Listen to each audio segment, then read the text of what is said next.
சரி, நாம் வேதத்தை நம்ம எடுத்துக்கொள்வோம். நீதிமொழி 28வது அதிகாரம் 1வது வசனத்தை நம்ம எல்லாரும் எடுத்துக்கோமே. Book of Proverbs.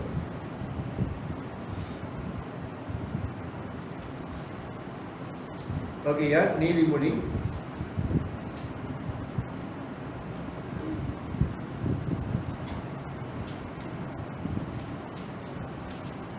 28வது அதிகாரம் 1வது வசனமா? 28:1. ஓகே. ஒருவரும் தொடராக இருந்தும் துன்மார்க்கர் ஓடி போகிறார்கள், அதெல்லாம் நம்மளுக்கு வேண்டாம். நீதிமான்களும் சிங்கத்தை போல தைரியமாக இருக்கிறார்கள்.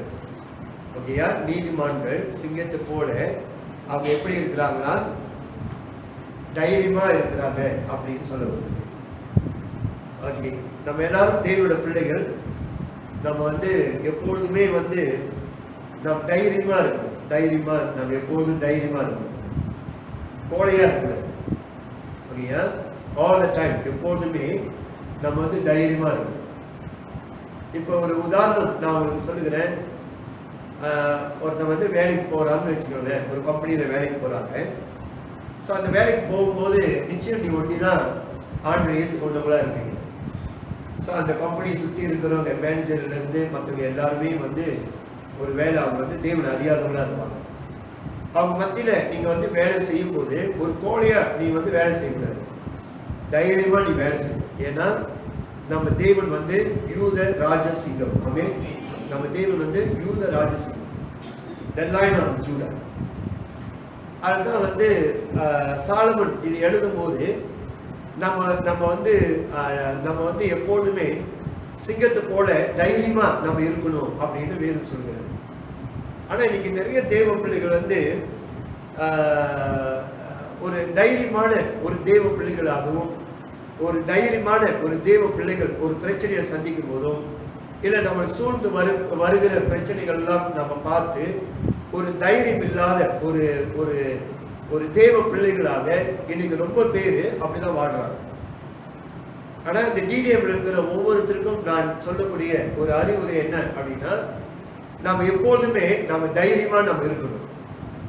ஒரு காரியத்தை நீங்க செய்றீங்க அப்படின்னா நம்மளை சுத்தி இருக்கிறவங்க அவிசுவாசமானவங்க, நம்ம மேல போறாமையா இருக்கிறவங்க, நம்மளை பிடிக்காதவங்க, நம்மளை சுத்தி இருக்கிறவங்க எல்லாருமே ஓகேயா, எல்லாருமே சில நேரங்கள் நம்மளுக்கு பாதகம்னா நெகட்டிவா முடியாது, இயலாது அப்படி அவங்க பேசுவாங்க.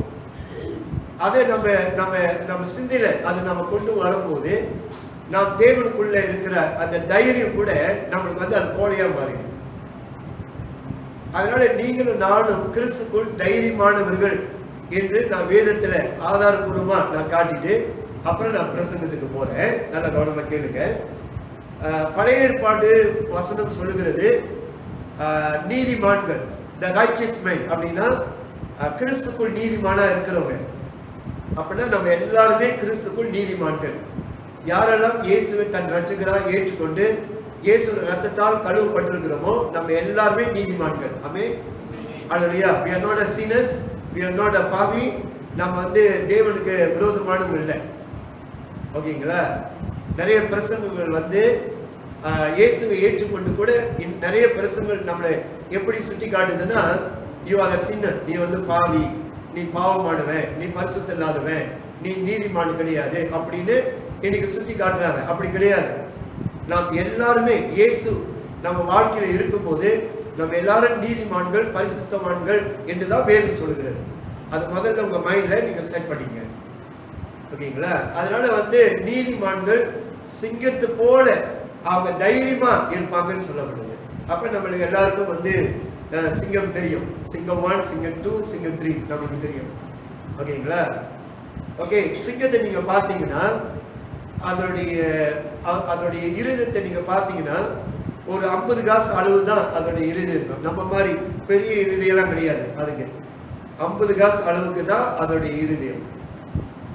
ஆனா அதோடைய தைரியம் தேவன் பைபிள்ல ஒரு கழுதை, ஒரு சிங்கம், ஒரு நாய் இதை பத்தி எல்லாம் தேவன் பேசியிருக்கிறார்னா அதுக்கெல்லாம் நிறைய மீனிங்ஃபுல், நிறைய அர்த்தங்கள் இருக்கும். அதுதான் சிங்கம் அப்படின்னு சொல்லும் போது காட்டுக்கு ராஜா அப்படின்னு சொல்லுவாங்க. அது எவ்வளவு பெரிய மிருகமா இருந்தாலும் அது ஒண்டி அது ஃபைட் பண்ணும். ஓகேங்களா? ஒண்டி ஃபைட் பண்ணோம். நாய் மாதிரி கிடையாது, நரி மாதிரி கிடையாது, தந்திரமா அட்டாக் பண்ற மாதிரி கிடையாது. நேருக்கு நேர் அது வந்து மோதும். அதுதான் சிங்கத்தோட இது. தைரியமா அது வந்து மோதும். இதுதான் தேவன் வந்து புதிய ஏற்பாட்டுல தேவன் வந்து நம்மளை சிங்கத்துக்கு ஒப்பாக நம்மளை வந்து மாற்றி இருக்கிறாரா? ஓகேயா? நம்மளை எல்லாரையும் சிங்கத்துக்கு ஒப்பா மாட்டி இருக்கிறாரா? அதை நம்ம கொஞ்சம் பார்ப்போம். நீங்க எபேசியர் 3:12 நீங்க வாசிச்சீங்கன்னா, எபேசியர் chapter 3 verse number 12, எபேசியர் 3:12 நீங்க வாசிச்சீங்கன்னா, நாம் எல்லோருமே ஓகேயா, நம்ம எல்லாருமே கிறிஸ்து மூலமாக தைரியமானவங்க என்று வேதம் சொல்லுது. கிறிஸ்து மூலமாக தைரியம் உள்ளவங்க அப்படின்னு வேதம் சொல்லுகிறது. 3:12 ஓகேயா? எபேசியர் 3:12 நீங்க வாசிச்சீங்கன்னா, நம்ம இயேசு கிறிஸ்து மூலமாக தைரியத்தை நாம் பெற்றுக்கொண்டோம் என்று பவுல் எழுதுறாரு. நான் மறுபடியும் சொல்றேன், எல்லாரும் எனக்கு கொஞ்சம் பாருங்க. நம்ம எல்லாருமே கிறிஸ்து மூலமா தான் நம்ம தைரியத்தை நம்ம பெற்றுக்கொண்டோமா? அப்ப பவுல் ரோமர்கள்ட்ட அவர் பேசும்போது, யூதர்கள்ட்ட எல்லாம் பேசும்போது, சுவிசேஷத்தை கொண்டு போகும்போது தேவன் சொல்றாரு, நான் கூட இருக்கிறேன், தைரியமா நீ பேசு அப்படின்றாரு. ஓகே, நாம அந்த சப்ஜெக்ட் எல்லாம் பார்க்க வேண்டாம். ஆனா வேதம் சொல்லுகிறது, கிறிஸ்து மூலமாக நாம் தைரியம் பெற்றுக்கொண்டோம் அப்படின்னா பாஸ்ட் டைம், இறந்த காலம். அப்படின்னா கிறிஸ்துவோடைய அந்த தைரியம் நமக்குள்ள இருக்கு என்று வேதம் சொல்லுகிறது. இப்ப தேவன் வந்து அவருக்கு வந்து முதல்ல வந்து பிரதான ஆசாரிகிட்ட கொண்டு போனாங்க, காய்ப்பாட்டு கொண்டு போனாங்க, பிரதானி கிட்ட கொண்டு போனாங்க. அது பிற்பாடு தான் பிளாத்துக்கிட்ட கொண்டு போறாங்க. இப்போ பிளாத்து வந்து ஸ்டேட்டுவே இயேசுகிட்ட என்ன சொல்றான், நான் எந்த ஒரு குற்றமும் உன்னை பார்க்கல, ஆனாலும் உன்னுடைய ஜனங்கள் வந்து உன்னை வந்து சிலுவையில் அடிக்க சொல்றாங்க அப்படின்னு சொல்றாங்க. அப்ப இயேசு வந்து அந்த சிச்சுவேஷன், அந்த சூழ்நிலையில இயேசு வந்து கோழையா இல்லை, தேவன் வந்து தைரியமா தான் இருந்தார். ஓகேயா? இயேசு வந்து தைரியமா தான் இருந்தார்.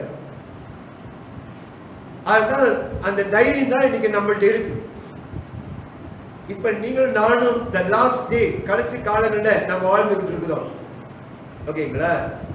நம்ம வந்து இந்த உலகத்துல நம்ம வாழும் போது நம்ம கூட இருக்கிறவங்க, நம்ம சுத்தி இருக்கிறவங்க, நம்ம கூட நல்லவங்களா இருக்கிற போல நடிக்கிறவங்க, இந்த மாதிரி உள்ளவங்கெல்லாம் நம்ம இருக்கணும்னா நம்மளுக்கு வந்து கோழையா இருக்க நம்ம முடியாது. கோழையா இருந்தீங்கன்னா நம்ம அடிச்சு போட்டு போயிடுவானுங்க. நாம் தைரியம் உள்ளவங்களா இருக்கணும். நம்ம வந்து தைரியம் உள்ளவங்களா இருக்கணும். அதுதான் பவுல் வந்து எபேசியர் சபைக்கு எழுதும் போது அவர் சொல்றாரு, நீங்க எல்லாரும் கிறிஸ்து மூலமாக நீங்க தைரியம் பெற்றுக்கொண்டீங்களே அப்படின்னு அவர் சொல்றாரு. ஆனா இன்னைக்கு நிறைய தேவ பிள்ளைங்க தைரியத்தை பெற்றுக்கொண்டிருக்காங்களா? அதை நம்ம பார்க்கணும். அதுதான் அடுத்தது நம்ம பார்க்கிறோம். எபிரேயர் 10:20 நீங்க வாசிக்கும் போது, நான் சொல்லிட்டு அப்புறம் சொல்றேன். Book Hebrew chapter 10 verse number 20 நீங்க வாசிக்கும் போது எபிரேயர் 10:20. ஓகே, இரண்டாவது பவுல் என்ன எழுதுறாருன்னா, கிறிஸ்துவோட ரத்தத்தினால நீங்கள் நானும் தைரியமாய் ஆக்கப்பட்டவர்களா? through the blood of Jesus, இயேசுவோட ரத்தத்தால தைரியம் உள்ளவங்களாக ஆக்கப்பட்டவங்களா? முதல்ல பவுல் எபேசியருக்கு எழுத சொல்றாரு, நம்ம கிறிஸ்து மூலமா நம்ம தைரியம் நம்ம பெற்றுக்கொண்டோம்னு சொல்றாரு. ரெண்டாவது சொல்றாரு, கிறிஸ்துவோட ரத்தத்து மூலமாய் நாம் தைரியமாய் ஆக்கப்பட்டோம் என்று சொல்லுவோம். ஆக்கப்பட்டோம் அப்படின்னா இங்க உட்கார்ந்து இருக்கிற அத்தனை பேரும் கிறிஸ்துக்குள் தைரியமானவர்கள். we are not a கோலை, நம்ம தைரியமானவர்கள். அதுதான் நம்மளுக்கு எப்போதும் எல்லா சூழ்நிலைகளும் நம்மளை சூழ்ந்து வரும்போது நீங்களும் நானும் கோலை உள்ளவங்களா இருக்கக்கூடாது, தைரியம் உள்ளவங்களா இருக்கணும். அதுதான் தேவன் நம்மளை வந்து எதிர்பார்க்கிறார் நம்மள்ட்ட. ஓகேங்களா? ஆனா ஒண்ணு நீங்க நல்லா தெரிஞ்சுங்க, பிசாசனுக்கு நல்லா தெரியும் இயேசுவோடைய தைரியம் வந்து நம்மள்ட்ட இருக்கு அப்படின்னு. சில நேரங்கள் நோம்பலா நம்ம வீட்டுல நம்ம பேசும்போது கூட சொல்லுவோம், நீ என்னடா உங்க அப்பா மாதிரி கோழையா இருக்கிற, உங்க அம்மா மாதிரி கோழையா இருக்கிற அப்படின்னுவாங்க சில நேரங்கள் பேச்சுவார்த்தையில. ஓகேங்களா? சில நேரங்கள் எப்படி பேசுவாங்க, உங்க அப்பா அம்மால நல்ல தைரியமா இருக்க அப்படின்னு சொல்லுவாங்க. ஓகேங்களா? ஆனா வேதம் என்ன சொல்லுகிறது, நாம் வந்து கிறிஸ்து மூலமாய் தைரியம் பெற்றுக்கொண்டோம். இயேசு ரத்தத்தினால நாம் தைரியம் உள்ளவங்களால் ஆக்கப்பட்டோம் என்று வேதம் சொல்லுகிறது. ஓகே, அப்ப தேவன் நம்ம கிறிஸ்துக்குள் தைரியமானவர்கள். ஓகே, இப்ப COVID-19 19 இதனால நம்மளுக்கு எவ்வளோ பிரச்சனைகள், ப்ராப்ளம், வேலை இருந்தாச்சு, பிசினஸ் இழந்தாச்சு, இன்னும் நம்மள இருந்த நிறைய விஷயங்கள்லாம் நம்ம இழந்து போயிருக்கிறோம். இப்படி நிறைய விஷயங்களை நம்ம இழந்து இந்த சூழ்நிலை இருக்கும்போது வேத வசனம் எப்படி நம்மளுக்கு என்ன சொல்லுது அப்படின்னா, நாம் தைரியம் உள்ளவங்களா நாம இருக்கும்போது தேவன் நிச்சயம் உங்களுக்கு உதவி செய்வாரா. ஓகே, அந்த வசனத்தை நீங்க எபிரேயர் 13:6 இந்த 3 வசனங்களை நீங்க எழுதி வச்சு நீங்க வீட்டுல போய் படிங்க. எபிரேயர் 13:6 சொல்லுதான், இப்ரூவ் சாப்டர் 13:6 சொல்லுது, நாம் எல்லா சூழ்நிலைகளிலும் நம்ம தைரியம் உள்ளவங்களா இருந்தால் நம்மளுக்கு தேவன் அப்பா நம்மளுக்கு உதவி செய்வாராம். இது அப்பா நம்மளுக்கு கொடுத்த ப்ராமிசஸ். தைரியம் இல்லாதவங்களுக்கு தேவன் உதவி செய்ய மாட்டார், கஷ்டம். அதுதான் தேவன் கிடியோன்ட்ட சொன்னாரு யுத்தத்துக்கு ஆளை ஆயத்தப்படுத்துன்னு சொன்னார். யுத்தத்துக்கு ஆளை ஆயத்தப்படுத்துன்னு சொன்னார். அப்ப கிடியோன் யுத்தத்துக்கு ஆளை ஆயத்தப்படுத்துறான். எவ்வளவு பேரு? 32,000 பேர், 32,000 பேர், 32,000 பேர் ஆயத்தப்படுத்துறான். ஓகே, ஆனா யுத்தத்துல அந்த பாளையத்துல எவ்வளவு பேர் இருக்கிறாங்க? 3 மில்லியன் பேர், 3 மில்லியன் பேர், 3 லட்சம் பேர் அந்த பாளையத்துல இருக்கிறாங்க. 32 பேரு, 32,000 பேரு, 3 லட்சம் பேர் கூட யுத்தம் பண்ண முடியாது. ஓகேங்களா? அது சராசரி கணக்கு எடுத்தால் ஒருத்தன் 1000 பேர் கூட சண்டை போட்டாதான் அவங்களை ஜெயிக்க முடியும், இல்லைன்னா ஜெயிக்க முடியாது. இப்ப தேவன் கிடியன்ட்ட தேவன் என்ன சொன்னாரு? ஓ கிடியன், நீ 34 பேர், 34,000 பேர் கூட ஆளு அப்படின்னு சொன்னாரு பாருங்க. ஒரு ஒரு ஒரு லெக்சர் கொடுத்தாரு, 34,000 பேர் கூட அப்படின்னு தேவன் சொன்னாரு. கிடியனுக்கு அப்படியே தூக்கி வாரி போட்டுச்சு. ஏன்னா கீழே அங்க இருக்கிற 3 லட்சம் பேரு, தேவன் சொல்றாரு 34,000 பேர் ஆளு கூடன்னு தான் சொல்றாரு. தைரியமா இருக்கிறவனுக்கு தேவன் எப்பவுமே தேவனோட உதவி தர இருக்கும். ஆண்டு நிச்சயம் உதவி செய்வார். உனக்கு எவனாவது பிள்ளை சுனியம் செஞ்சாலும் சரி, உனக்கு விரோதமா தீங்கான காரியங்கள் செஞ்சாலும் சரி, உன்னுடைய பிசினஸ்ல யாராவது போட்டி போட்டுக்கிட்டு வந்தாலும் சரி, அல்லது உன்னுடைய வியாதி உன்னை பயமுறுத்தினாலும் சரி, ஓகேங்களா, எதுவா இருக்கட்டுமே, நீங்கள் நானும் தைரியம் உள்ளவங்களா இருக்கணுமா, அதுதான் தேவன் விரும்புறார். அப்ப தேவன் கிடியன் சொல்றாரு. கிடியன் சொன்ன உடனே கிடியனுக்கு என்ன பண்ணணும்னு தெரியல. கிடியன்ட்ட ஒரு ஐடியா கொடுத்தாரு. என்ன சொன்னாரு? உயிருக்கு பயந்தவனால வீட்டுக்கு போக சொன்னாரு. அப்படின்னா தைரியம் இல்லாதவனுங்க, சண்டைக்கு யுத்தத்துக்கு தைரியம் இல்லாதவனுங்க வீட்டுக்கு போக சொல்றாரு. அதுல போய் எல்லாம் கழிச்சு எவ்வளவு பேர் இருந்தாங்க தெரியுங்களா? 22,000 பேர் தான் இருந்தாங்க. 22,000 பேர் தான் இருந்தாங்க. ரெண்டாவது டெஸ்ட், மூணாவது டெஸ்ட் அதெல்லாம் விட்டுருங்கள. ஆண்டவர் ஃபர்ஸ்ட் என்ன வச்சாரு? தைரியம் இல்லாதவங்க வீட்டுக்கு போக சொல்லிட்டாரு.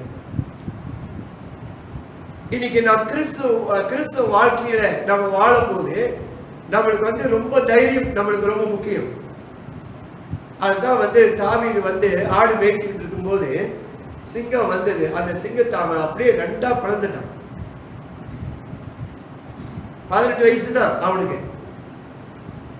இப்ப நீங்களும் நானும் பிசாசனை எப்படி வருகிறான்? கர்ஜிக்க சிங்கம் மூலம் தான் நம்மளை யாரு விழுங்கலாம் என்று வகை தேடிட்டு வரான்.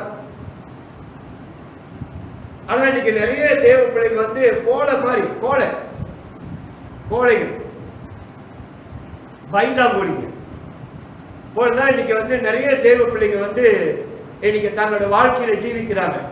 எப்ப நீ பயப்படுறியோ அன்னைக்கே பிசாசுக்கு அது அவங்க ஒரு வெப்பன், அது ஒரு ஆயுதமா பயன்படுத்திக்குவான். உனக்குள்ள பாருங்க, சூர்யா 1 சிங்கம் 1, 2, 3ல பாத்தீங்கன்னா சூர்யா சொல்லுவான். என்ன சொல்லுவான்? நான் அடிச்சுன்னா 300 கேஜி வெயிட் அப்படின்றான். உண்மைதான். சிங்கம் அதோடைய வெயிட் பாத்தீங்கன்னா அதோடைய வெயிட் சராசரி 300 கேஜி 300 கேஜி இருக்கும் அந்த சிங்கத்தோட வெயிட். அது படத்துக்கு அவன் சொல்றான்ல, ஆனா டாக்குமெண்ட்ரியில நீங்க பாத்தீங்கன்னா அதுதான் அதோட வெயிட். இப்போ உனக்குள்ள இருக்கிற the lion of Judah அப்படின்னா யூத ராஜசிங்கம் நமக்குள்ள இருக்கும்போது ஆண்டவர் என்ன சொல்றாரு, நீ ஒருவன் 1000 பிசாசை உன்னால கட்ட முடியும், 2 பேர் சேர்த்தா 14000 பிசாசுகளை கட்ட முடியுமா? அவ்வளோ பெரிய பவர் நமக்குள்ள இருக்கு. நம்ம நிறைய நேரம் நம்மளை சுற்றி வருகிற பிரச்சனைகள், ப்ராப்ளம் இதெல்லாம் நம்மளை சூழ்ந்து வரும்போது நம்ம என்ன நினைக்கிறோம் அப்படின்னா, ஐயோ என்ன எப்படி முடியும் அப்படின்னு நம்ம நினைக்கிறோம். தைரியத்தெல்லாம் நம்ம இழந்துடும். நிறைய விஷயத்துல தைரியத்தை இழந்துடும். அந்த தைரியம் இழக்கிறவங்க தான் என்ன செய்வாங்க, கோலையா பேசுவாங்க.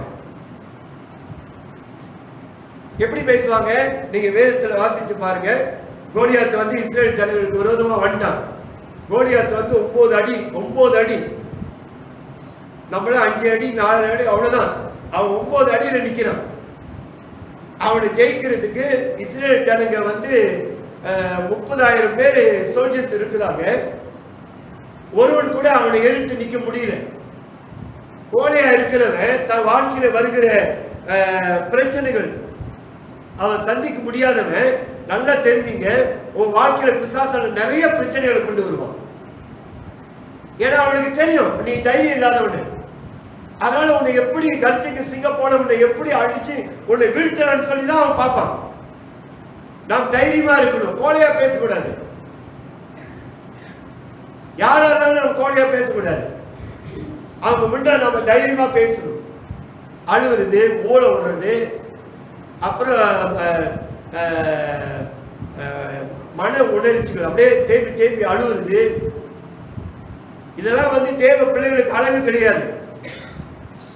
எவ்வளவு பெரிய பிரச்சனை வந்தாலும் உன்னால ஜெயிக்க முடியும், அதை தாண்டி உன்னால போக முடியும். அதைத்தான் ஃபாதர் பெக்மன் ஐயா பாட்டு பாடினாரு. அந்த மதிலை தாண்டினா நம்மளால தாண்ட முடியும். அப்படிப்பட்ட ஒரு தைரியத்தை தேவன் உனக்குள்ள வச்சிருக்கிறார். இதைத்தான் நீங்க நிறைய தேவ பிள்ளைங்க உணராம உட்கார்ந்துட்டு இருக்கிறாங்க. அந்த கோலியாத் வந்து நின்றுட்டான். சவுலும் ஒன்றும் பண்ண முடியல, இஸ்ரேல் சோல்ஜர்ஸும் ஒன்றும் பண்ண முடியல. அவன் ஒண்டிதான் இருக்கிறான். அவன் என்ன சொல்றான், நீங்க என்ன ஜெயிச்சுட்டா பெலிஸ்தீரியர் உங்களுக்கு அடிமை அப்படின்றான். அப்படி நான் உங்களை ஜெயிச்சுட்டுன்னா நீங்க எல்லாம் எனக்கு அடிமைன்றான். இது தாவீது தன்னுடைய அண்ணன்மார்களுக்கு சாப்பாடு கொடுக்க வந்தவன் இதை கேட்ட உடனே அவனுக்கு கோபம் ஆயிடுச்சு. ஏன்னா தைரியமா இருக்கிறவனுக்கு கோபம் வரும். தைரியமா இருக்கிறவனுக்கு ஆண்டவரை பத்தி தப்பா பேசுனா அவனுக்கு கோபம் வரும். ஒருத்தன் வந்து உன்கிட்ட சொல்றான், ஓகே நீங்க வந்து ஒருத்தவங்களுக்கு ப்ரே பண்ண போறீங்க. அவன் உன்னை பார்த்து சொல்றான், உங்க கடவுள் சுகமாக்க முடியாது அப்படின்னு சொன்னா நீ என்ன செய்வ? சிலர் அதை ஏற்றுக்கொண்டு அதை அக்செப்ட் பண்ணிட்டு வர்றவங்க நிறைய பேர் இருக்காங்க. இல்ல என் தேவனால் முடியாது எதுவுமே இல்லை அப்படி நிக்கிறவங்க ரொம்ப குறைவு. அதுதான் இன்னைக்கு நீங்களும் நானும் சிலர் வந்து நம்ம தேவனை வந்து அலட்சியப்படுத்தி பேசுவாங்க.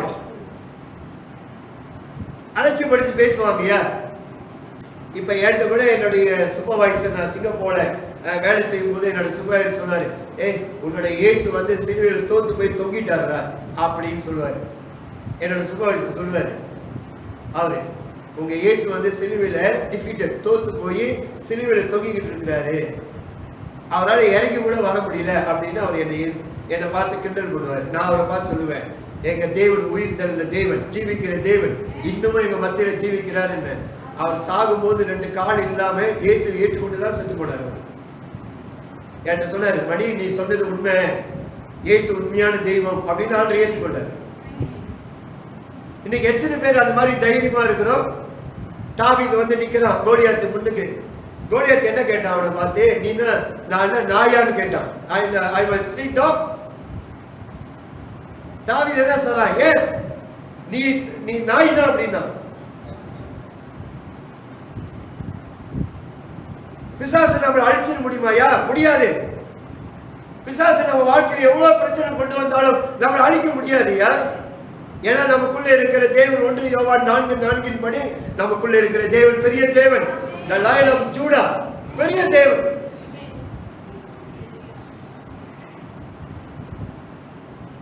அதான் வந்து கோலியாத் கிட்ட வந்து அவ்வளவு தைரியமா நிக்கிறான். என்ன எடுத்துருமா நான் கடைசியா அவனுக்கு வந்து போர் சேவர்கள் போடுற சர்வாங்க உடத்தெல்லாம் போட்டுட்டு போனான். அது அவனால சுமக்கவே முடியல. ஒரு 5 கல்லு குழாங்கல் எடுத்துட்டு போனான், ஒரு லட்சத்துக்கு எடுத்துட்டு போனான், அவ்வளவுதான். நம்மளாம் எஸ்டேட்ல கல்லு வச்சு குறியெல்லாம் மரத்துல லிஸ்ட்ல அடிப்போம்ல, அந்த மாதிரி 5 கல் எடுத்துட்டு போனான், அவ்வளவுதான். சின்ன கல்லு தான் எடுத்துட்டு போனான். அவன் என்ன சொன்னான்? நான் என் தேவனுடைய நாமத்துல வரேன்னு சொன்னான். ஆனா தேவனுடைய வசனம் சொல்லுது, நம்ம எல்லாரும் தேவனுடைய நாமத்துல தைரியம் உள்ளவர்கள், இயேசு ரத்தத்தால் தைரியமா ஆக்கப்பட்டவர்கள். அப்ப நீங்களும் நானும் தேவனுடைய நம்முடைய பிரச்சனை மத்தியில, எல்லாருக்கும் மத்தியில எவ்வளவு தைரியமா நிற்கணும்.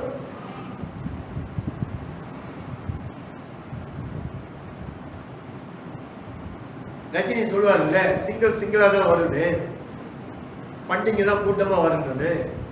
நீங்களும் நாடு இந்த உலகத்துல எத்தனை பேர் மத்தியில இருந்தாலும் நாம் சிங்கம் போல நம்ம நடக்கலையா? தைரியம் உள்ளவங்களா இருக்கணும். ஆமே, நாம் தைரியம் உள்ளவங்களா இருக்கணும். அதனாலதான் இடையில இப்ப 2-3 நாட்கள் முன்பு நான் ஒருத்தரை சந்திச்சேன். நம்ம சபையில வேற ஒருத்தரை சந்திச்சேன். அவருக்கு நிறைய பேர் அவர் ஆண்டரை ஏற்றுக்கொண்டிருக்காரு. எப்படி ஆண்டரை ஏற்றுக்கொண்டிருக்காரு, என்ன மாதிரி ஆண்டரை ஏற்றுக்கொண்டா எனக்கு தெரியாது. ஆண்டரை ஏற்றுக்கொண்டவனா இப்படி பேச மாட்டான். என்னை பொறுத்த வரைக்கும் அவன் பேசவே மாட்டான். ஓகேங்களா? அவசரம் நாங்கள் இயேசு ஏற்றுக்கொண்டு பல வருஷம் ஆச்சு பாஸ். எங்களுக்கு நிறைய பேர் மந்திரம் பண்றாங்க, நிறைய பேர் எங்களுக்கு பில்லி சுனியம் பண்றாங்க, நிறைய பேர் நாங்கள் நல்லா இருக்கக்கூடாதுன்னு நிறைய பேர் எங்களுக்கு பொச்சரிப்பில் எங்களுக்கு மந்திரம் பண்றாங்க. இதெல்லாம் ஒரு தேவ பிள்ளைங்க பேசுற பேச்சா? யார்? கோழைங்க தான் பேசுவாங்க,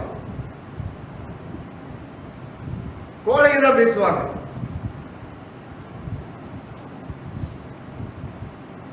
இது இந்த தேவ பிள்ளைங்க பேசுற பேச்சு இல்ல. தைரியமா இருக்கிறவன் அவன் இப்ப என்ன சொல்லுவான்? ஐசாயா 54:17 என்ன சொல்லுது? நம்மளுக்கு விரோதமாய் உருவாக்கப்படுகிற எந்த ஆயுதமும் அது ஈட்டியா இருக்கட்டும், ஆப்ப கரண்டியா இருக்கட்டும், எதுவா இருக்கட்டுமே, ஒன்று கூட என்னை சேதப்படுத்தாது என்றுதான் வேதம் சொல்லியிருக்கு. இயேசுவை சிலுவையில எல்லாம் சேதப்படுத்தினானுங்க. ஓகேயா? தலையில முழுக்க போட்டானுங்க, 39 அடிச்சானுங்க, சதையெல்லாம் பிக்கப்பட்டது, விழா எலும்புல குடுத்தினானுங்க, ஆணியில அடிக்கப்பட்டானுங்க. எல்லாமே எவ்வளவு செய்ய முடியுமோ அவ்வளவு செஞ்சாங்க. அந்த யூத சிங்கத்தை செஞ்சாங்க. எழுந்தார்ல, யூத ராஜசிங்கம் 3 நாள் உயிர் தெழுந்தார்ல, தேவன் உயிரோடு இருந்தார்ல. அந்த தேவன் உனக்குள்ள இருக்கும் போது நீ எப்படி இருக்கணும்? நல்லா யோசிச்சு பாரு. செய்யறவன் யோசிக்கணும் 10 தடவை. நம்ம அழிக்கணும்னு நினைக்கிறோம் 10 தடவை யோசிக்கணும். பிசாசன் அவனுக்கு சாட்சி சொல்லணும். ஓ, அவன் மேல கை வைக்க முடியாது, அவனுக்குள்ள இருக்கிற தேவன் பெரிய தேவன் அப்படின்னு அவன் சொல்லணும் சாட்சி. பிசாசனை விட்னஸ் பண்ணணும். அதுதான் இன்னைக்கு நம்மளுடைய எல்லாரோட வாழ்க்கையிலும் தேவன் பிசாசனவ விட்னஸ் நம்மளுக்கு சாட்சி சொல்லணும். இந்த கோழையா இருக்கிற சொல்லுவான், ஏன் ஆண்டவர் என்னையே சோதிச்சுட்டு இருக்காரு டிடிஎம்ல, மற்றவங்க எல்லாம் ஒண்ணுமே சோதிக்க மாட்டாரு, என்னை மட்டும்தான் ஸ்பெஷலா கவனிக்கிறாரு அப்படின்னுவாங்க. நீலாம் சிங்கத்து போல தைரியம் பண்ணல நீங்களா? அப்படியா நீங்க இருக்கிறீங்க?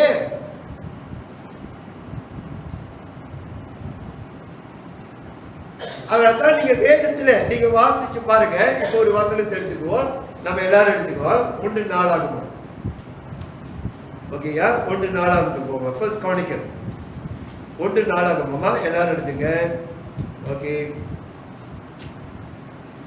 ஓகே 1 நாளாகமம் 22வது அதிகாரம் 22 எல்லாரும் எடுத்துங்க. ஓகே 22 13வது வசனத்தை நம்ம பார்ப்போம். ஃபர்ஸ்ட் கானிக்கல் 1 நாளாகமம் 22வது அதிகாரம் 33வது 13வது வசனம் மன்னிச்சுங்க. ஓகே. கர்த்தர் இஸ்ரவேலுக்காக மோசேக்கு கற்பித்த நியாயங்களை செய்ய நீ கவனமாய் இருந்தால், ஓகேயா, இருந்தால் பாக்கியவனாய் இருப்பாய். இது சாலமனுக்கு சொல்லப்படுகிற ஒரு வார்த்தை. அப்புறம் சாலமனுக்கு தேவன் சொல்றாரு, நீ பலம் கொண்டு தைரியமா இரு. எப்படி இருக்கணுமா? பலம் கொண்டு தைரியமா இருக்கணுமா? வேலை, பிசினஸ், நீ செய்யற காரியங்கள் எல்லாத்துக்கும் எப்படி இருக்கணும்? நீ பலம் கொண்டு தைரியமா இருக்கணுமா? ஓகேயா? பலம் கொண்டு தைரியமா இருக்கணும்.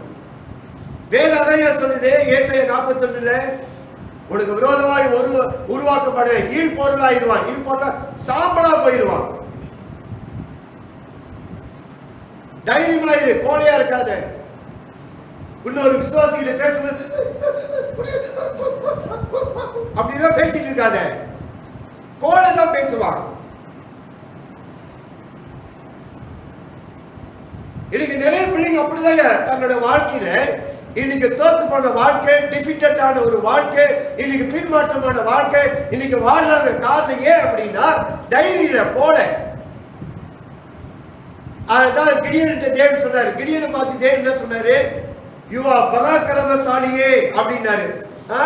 அப்படின்னா பாருங்க, ஆண்டவர் வந்து அவனை பார்த்து சொல்றாரு, நீ பராக்கிரமசாலி அப்படின்றாரு. நானா அப்படின்றான். இன்னைக்கு நான் உங்களை பார்த்து சொல்றேன், நம்ம இயேசு ரத்தத்தால நாம தைரியம் ஆக்கப்பட்டவர்கள், கிறிஸ்துவனால தைரியமானவர்கள். அதுதான் இயேசு சிலுவையில தொங்கிட்டு இருக்கும் போது 12 சீஷர்கள் கூட இல்ல, அவருக்கு அற்புத அடையாளங்களை பெற்றுக்கொண்டோமே, அவருடைய சாப்பிட்டு யாருமே இயேசு கூட இல்லையா? இயேசு தனியா தான் இருந்தாரு. நீ உன்னோட வாழ்க்கையில நிறைய இடத்துல தனியா நீ காணப்படும் போது you not alone, நீ தனியாக இல்லை, உன் கூட தேவனும் கூட இருக்கிறாரு. The Lion of Judah, யூதா ராஜசிங்கம், அவரும் கூட தான் இருக்கிறாரு. அதுதான் நான் உங்களுக்கு சொல்கிறேன். தெரியல தேவன் இதை பேச சொல்றாதான் பேசுறேன். அப்ப தைரியமா இருக்கிறவனுக்கு தேவன் எப்பவுமே ஆண்டவர் வந்து அவனுக்கு உதவி செய்வாராம். கோழையா இருக்கிறவனுக்கு உதவி செய்ய மாட்டாரு. அது எப்பவுமே உங்க மைண்ட்ல சிந்தனை வச்சுக்கொள்ளுங்க. நாம் தைரியமா இருக்கணும். இப்ப சாலமன் கிட்ட தேவன் சொல்றாரு, ஆண்டவர் என்ன சொல்றாரு? நீ பலம் கொண்டு தைரியமா இரு. இப்ப சொல்றாரு, பயப்படாத, கலங்காதன்றாரு. ஏன்னா சாலமன் வந்து ஆலயத்தை கட்டும் போது நிறைய பேர் அவனுக்கு எதிர்த்து இருந்தாங்க. ஆனா தேவன் வந்து சாலமன் சொல்றாரு, நீ பயப்படாத, கலங்காத, பலம் கொண்டு தைரியமா இருன்றாரு. நம்மளுக்கு யார் பலன்? இயேசு. ஆமென். அல்லேலூயா. இயேசு தான் நம்மளுக்கு பலன். அப்ப நம்ம எவ்வளவு தைரியமா, தைரியம் தான் பரிசுத்த ஆவியானவர். ஓகேங்களா? இப்ப இது ரெண்டு நமக்குள்ள இருக்கும்போது நம்மளுக்கு பின்னால தேவன் இருக்கிறாரா இல்லையா? நம்மளுக்கு பின்னால தேவன் இருக்காருயா. அவரை தாண்டிதான் நம்ம முன்னுக்கு யாரும் வர முடியும், இல்லைன்னா வர முடியாது. அதனால ஒரு காரியத்தை நீங்க செய்யறீங்க அப்படிங்க, ஒரு காரியத்தை செய்யறீங்கன்னு வச்சுக்கங்களேன். ஒரு காரியம் நீங்க செய்ய போறீங்க, இல்ல ஒரு பிசினஸ் செய்யறீங்க, இல்ல படிப்புல அடுத்த ஸ்டெப்க்கு நீங்க படிப்புக்கு போறீங்க, இல்ல ஒரு புது வேலைக்கு நீங்க போறீங்க, இல்ல ஏதாவது நீங்க செய்ய போறீங்க அப்படின்னா, ஓகேங்களா, நம்ம வந்து தைரியமா இறங்கணுமா? எப்படி? நல்லா யோசிச்சு பாருங்க. ஓகே, உடன்படிக்கை பெட்டியை வந்து அவங்க வந்து யோர்தானுக்கு தாண்ட போறாங்க. அப்படின்னா பால் தேன் ஓடுகிற தேசத்துக்கு போறாங்க. இந்த மில்க் அண்ட் ஹனி தேவன் ப்ராமிஸ் பண்ணியிருந்தார்ல, அந்த கானான் தேசம், அங்க போறாங்க. ஆனா அதுக்கு முன்ன என்ன குறுக்கதா இருந்தது? யோர்தான் நதி. அந்த நதியை பார்த்தீங்கன்னா தண்ணி அவ்வளோ வேகமா வருமா, அந்த ரிவர்ல தண்ணி அவ்வளோ வேகமா வருமா. ஆனா அந்த தண்ணி தாண்டி போனா கஷ்டம். ஓகேங்களா? 2 பேர் தான் தாண்டி போயிருக்கிறாங்க. ஒன்னு இஸ்ரேல் ஜனங்க, ரெண்டாவது எலிஜா. இவங்க 2 பேர் தான் அதை தாண்டி போயிருக்கிறாங்க யோர்தான் நதியை. ஓகே, இந்த யோர்தான் நதியை அவங்க தாண்டி போகும்போது அவங்கள்ட்ட தேவன் என்ன சொன்னாருன்னா, அந்த லேவியர்கள் அந்த ஆர்க் ஆஃப் த கவெனன்ட், அந்த உடன்படிக்கை பெட்டியை தூக்குனாங்க பாருங்க. அதுல மண்ணா இருந்தது, அதுல ஆரோனுடைய துளித்த கோல் இருந்தது, தேவ தூதர்கள் சாட்ட அந்த அப்பம் இருந்தது. அது 3 இயேசுவை தான் குறிக்கிறது.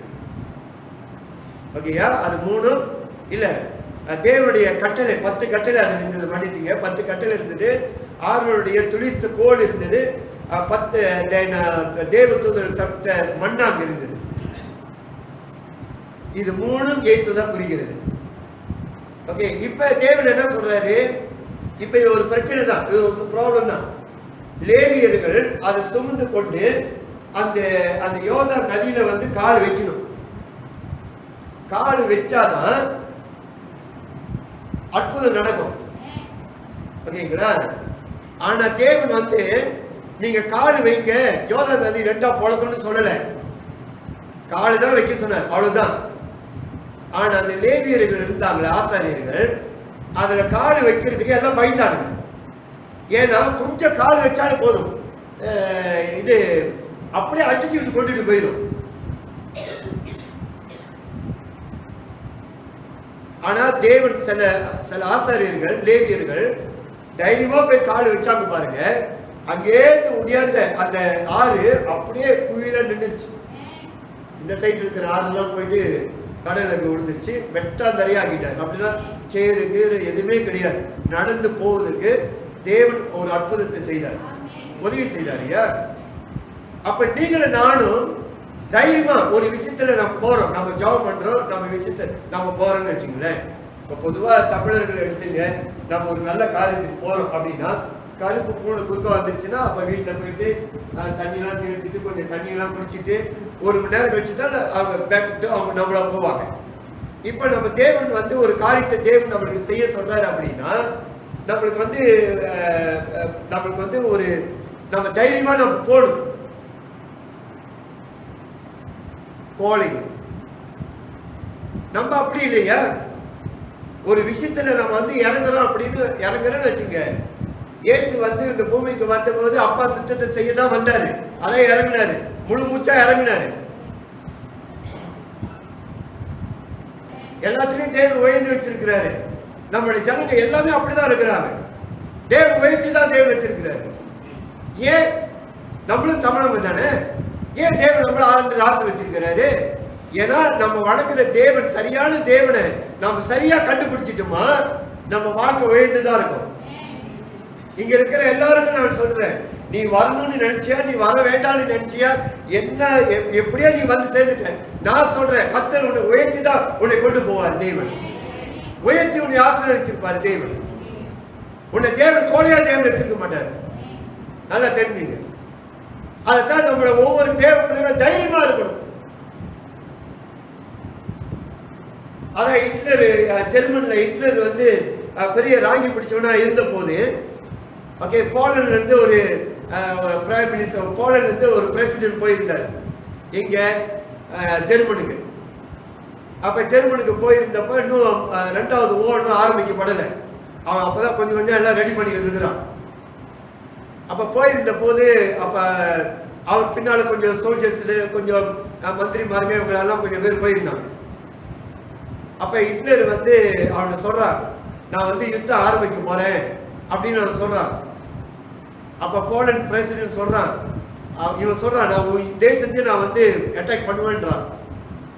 இவன் சொல்றான், போலண்ட் பிரசிடென்ட் சொல்றான், என் ஜனமெல்லாம் தைரியமானுங்க, உன் ஜனம் தைரியமானவனா, உன் சோல்ஜர்ஸ் ஒரு 6 பேரை மேல ஏத்து அப்படின்னா, மலை மேல எல்லாம் ஏத்துனானுங்க, ஏத்தி விட்டானுங்க. மேல இருந்து குதிக்க சொல்றான். ஒரு சோல்ஜர் கூட குதிக்க மாட்டேன்டானுங்க. இப்ப நீ பாரு, ஏன் சோல்ஜர்ஸ் பாரு எப்படி இருக்கான்னு சொல்லிட்டு 4 சோல்ஜர்ஸ் மேல மலை மேல ஏத்துனான். எத்தனோ அடி கீழே உழுதுதான்.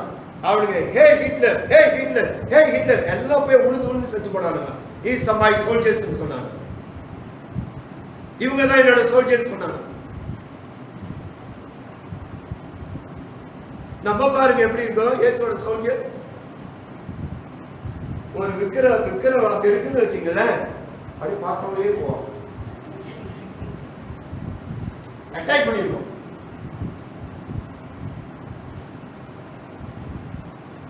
இதுல இன்னொரு பியூட்டி என்ன தெரியுங்களா, இந்த படத்துல பேய் படம் பார்ப்பாங்க பாருங்க, நம்ம விசுவாசிக்க ரொம்ப அழகா இருக்கும். திடீர்னு பேய் வரும் பாருங்க, டக்குன்னு தலைவன் எடுத்து பிடிக்குவாங்க.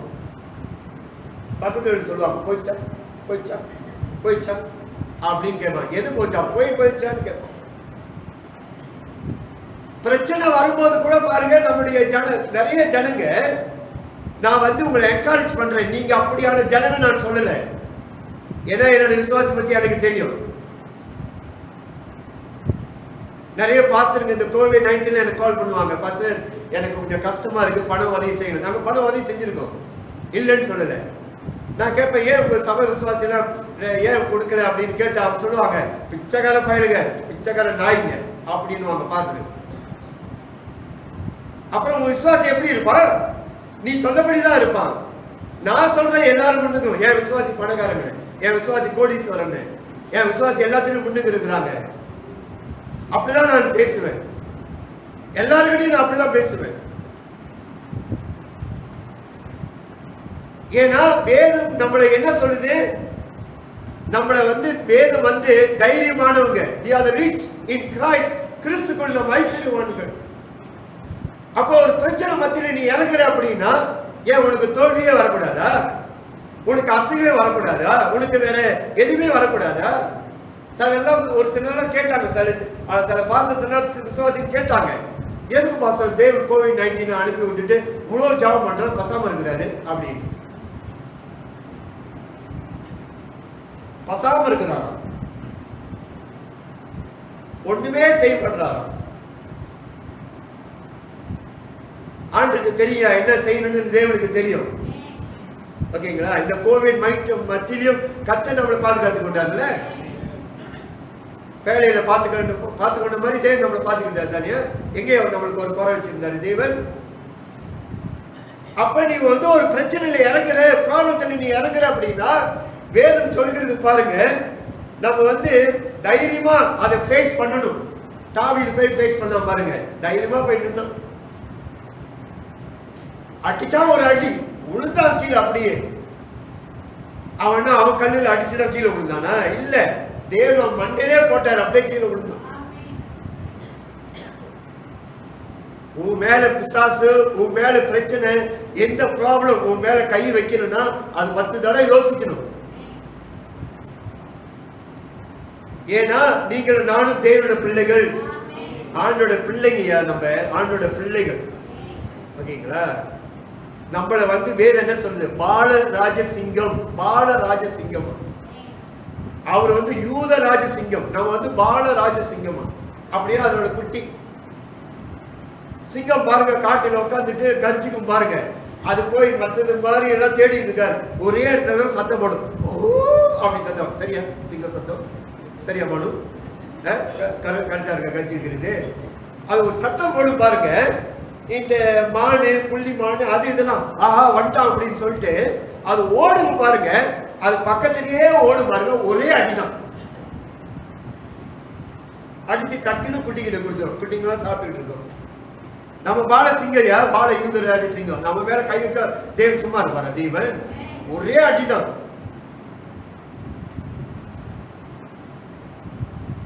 அதுதான் நீங்கள் நானும் தைரியமா நடக்கணும். தைரியமா நடக்கணும். தைரியமான ரோட்ல அப்படி நெஞ்சு தூக்கிட்டு இப்படி சொல்லல. ஓகேயா? நீங்க அந்த மாதிரி செஞ்சிட்டீங்கன்னா துருசா எடுத்துட்டு போயிடுவான். தஞ்சாவூர் நம்புத்தான் எடுத்து போய் சேர்த்துருவான். நான் அப்படி நடக்க சொல்லல. மனசுக்குள்ள தைரியமா இருக்கணும். ஒரு பிரச்சனையை நீ ஃபேஸ் பண்ற, ஒரு ப்ராப்ளம் உன்னை தேடி வருது, உன்னோட பிசினஸ்ல ஒரு நஷ்டம் வருது, இல்ல உன்னை சுத்தி நிறைய பிரச்சனைகள்லாம் வருதுன்னா நீ என்ன நினைக்கணும்? இப்ப நம்ம ரோட்ல நடக்கிறோம், நாய் பீ மேய்ச்சிட்டுன்னு வச்சுங்களேன். நம்மளுக்கு தெரியாது நாய் பீன்னு, அப்படி தலை விட்டுட்டு போயிடணும். அதான் தமிழ்ல சொல்லுவாங்க, படிச்சவனுக்கு 3 இடத்துல பீ, படிக்காதவனுக்கு 1 இடத்துல பீ. படிச்சவன் என்ன செய்யும்? இது ஏன் வழுக்குது, டக்குன்னு காலை தூக்குவான், இப்படி ஒரு தடவை விடுவான், மூக்கிட்ட கொண்டு போவான், ஓ பீ. அதான் படிச்சவனுக்கு 3 இடத்துல பீ. அதனால படிச்சவங்க தப்பா சொல்றேன். ஒரு உதாரணம் சொல்றேன். ஏன்னா படிச்சவன் ஆராய்ச்சி பண்ணிக்கிட்டே இருப்பான். இது ஏன் வச்சு, இது எல்லாத்துக்கும் வச்சு, ஏன் வச்சுன்னு இருப்பான். தைரியமா இருக்கிறவன் பீய மேய்ச்சிட்டானா அடுத்த வேலையில பார்க்க போயிடுவான். அப்படி போயிடணும். அப்படியே உட்கார்ந்துட்டு அப்படியே தேவன்டாகும் ஏன் ஆளுநர் உடனே அதுக்கு ஒரு தகுந்த ஒரு பாடல், ஆறுதலின் தெய்வமே உம்மிடத்தில் பாட்டு பாடி அப்படியே படுத்தலாம். ஒரு நாள் சாப்பிட மாட்டான், பள்ளி வளர்க்க மாட்டான், குடிக்க மாட்டான், மறுநாள் குடிப்பான். தேவன் அது வரைக்கும் பின்னால் முதுகு சொருகணும், சண்டை விட்டுக்கிட்டே இருக்கணும். ஆண்டு எந்திரிமானே எந்திரிமானே எந்திரிமானே எந்திரிக்கும். அதனாலதான் பிசாசு நல்லாவே தெரியும் நம்ம யாரு அவனுக்கு நல்லாவே தெரியும். நமக்கு தான் தெரிய மாட்டேது நம்ம யாருன்னு, நமக்கு தான் தெரிய மாட்டேது. அதனால்தான் தேவன், நான் நினைச்சேன் என்னடா புது மெசேஜா இருக்கு, ராத்திரி காலையில எடுத்துக்கிட்டு இருந்த மெசேஜ் தேவன் சொல்றாரு பேசு. இந்த மெசேஜ் எல்லாம் நான் பேசுறதே கிடையாது, இன்னைக்கெல்லாம் பேசுறேன். தைரியமா இருங்க. சீக்கிரம் என்ன பண்ணிடும், வியாதி உன்னை என்ன பண்ணிடும், உன்னோட கடன் பிரச்சனை உன்னை என்ன பண்ணிடும், உன்னை சுத்தி இருக்கிற ப்ராப்ளம் என்ன பண்ணியா, ஒன்றும் பண்ண முடியாது. தைரியமா நில்லுங்க அவங்க மத்தியில. அதுதான் தோத்து போகும், அதுதான் உங்களை விட்டுட்டு ஓடி போகும். நல்லா தெரிஞ்சுங்க. அதனால நான் மறுபடியும் சொல்றேன், நீங்க தைரியமானவர்கள், தைரியமா பேசுங்க, ஒன்றும் பிரச்சனை இல்லை. தேவன் ஆண்டு பல மடங்கு தேவனுடைய ஆசீர்வதிப்பார். அதனால இந்த ராத்திரி வேலை நிறைய நான் ஷேர் பண்ண வேண்டியது இருக்கு, பரவாயில்ல, அதெல்லாம் விட்டுறேன். ஓகே, மறுபடியும் சொல்றேன், கர்த்தர் உன்னை உயர்த்தி தான் உன்னை ஆசீர்வதிச்சு மேல கொண்டு போவாரு. இறங்குற மாதிரி இருக்கும், ஆனா தேவன் தூக்கிடுவார். ஓகேங்களா? சில நேரங்களில் தேவன் கொஞ்சம் கீழே இறக்குற மாதிரி தான் இருக்கும். அதான் சிலர்லாம் கம்ப்ளைண்ட் பண்ணிச்சிங்க, இந்த COVID-19 வந்ததுன்னு பீஸாவே சாப்பிட முடியல, மெக்டி சாப்பிட முடியல, கென்டாக்கி சாப்பிட முடியல, நாசிகோரி பத்தாயா சாப்பிட முடியல, எல்லாத்தையும் அடிச்சு போட்டானுங்க அப்படின்னு சிலலாம் முனையுது. இவ்வளோ நாள் சாப்பிடல, இவன் வீட்டில் இருக்கிறது சாப்பிடு, வேறு வழியே இல்லையே, வீட்டில் இருக்கிறது சாப்பிடு, என்ன அம்மா சமைச்சு போடுறாங்க, என்ன வீட்டில் சமைக்கிறாங்க அதை சாப்பிடு. இப்போ திறந்து விட்டாச்சுல்ல. நம்மளுக்கு தேவனுக்கு தெரியா எப்ப தேவன் நம்மளை கொண்டு போகணும் தேவன் தெரியும். அதனால நான் மறுபடியும் சொல்றேன், ஒரு ஊழியக்காரனா சொல்றேன், தேவன் உங்களுக்கு நல்லா வச்சிருப்பாரு, நீங்க நல்லா வருவீங்க, தேவன் எல்லா விதத்திலும் உயர்த்தி கொண்டு போவாரு, தேவன் கூடியே இருப்பாருயா தேவன். அவ்வளவுதான். நம்ம எழுந்து நிற்போம். நான் உங்களுக்காக ஒரு சின்ன ஒரு ஜெபம் பண்ணிடுறேன். தேவன் நல்லவரா, நீங்க சிங்கத்து போல நீங்க தைரியமான பிள்ளைகள். ஆமென். நீங்க தைரியமானுங்க. கர்த்தர் எல்லாத்திலும் ஜெயிச்சு முன்னுக்கு வரக்கூடிய எல்லா ப்ராப்ளத்தையும் நீங்க ஜெயிச்சு வரக்கூடிய எல்லா பலமும் தேவன் உங்களுக்கு கொடுத்துருக்கிறார். ஆமென். உங்களுக்காக ஜெபம் பண்ணுகிறேன். தகப்பனே, இந்த வேலையில இந்த ராத்திரி வேலையில இந்த பிள்ளைகளுக்காக நான் ஜெபம் பண்ணுகிறேன். உங்களுடைய கிருபை இந்த பிள்ளைகள் மேல இருக்கிறதுக்காக ஸ்தோத்திரம். ஆண்டவரே, நாங்கள் சிங்கத்தை போல நீதிமான்கள், சிங்கத்தை போல தைரியம் உள்ளவர்கள் என்று சொன்னது போல இந்த செய்தி கேட்ட ஒவ்வொரு பிள்ளைகளும் தேவனை ஆஸ்வதிக்கும்படியாக உங்களுடைய கருத்துல நான் ஒப்புக் கொடுக்கிறேன். ஆண்டவரே, இந்த வேலையில கூட இந்த பிள்ளைகள் தைரியமா எல்லா பகுதியிலும் எல்லா சூழ்நிலும் இந்த பிள்ளைகளை எதிர்த்து போராடி ஜெயிச்சு முன்னுக்கு போக தேவனை கிருபை செய்யும்படியாக இந்த பிள்ளைகளை உங்களுடைய கருத்தில் ஒப்புக் கொடுக்கிறேன். ஆண்டவரே, இந்த பிள்ளைகளை ஆஸ்வதிக்கிறேன். இயேசுவின் நாமத்தில் ஜெபிக்கிறோம். ஆமென். ஆமென். ஆமென். என் ஆத்மாவே கர்த்தரை ஸ்தோத்திரி, என் முழு பஸ் நாமத்தை ஸ்தோத்திரி. என் ஆத்மாவே கர்த்தரை ஸ்தோத்திரி, கர்த்தர் செய்த சகல உபகாரங்களையும் ஒருபோதும் மறக்காதே. ஆமென். ஆமென். கர்த்தர் நல்லவர், அவர் கிருபை என்று உள்ளது. கர்த்தர் நல்லவர், அவர் கிருபை என்று உள்ளது. கர்த்தர் நல்லவர், அவர் கிருபை என்று உள்ளது.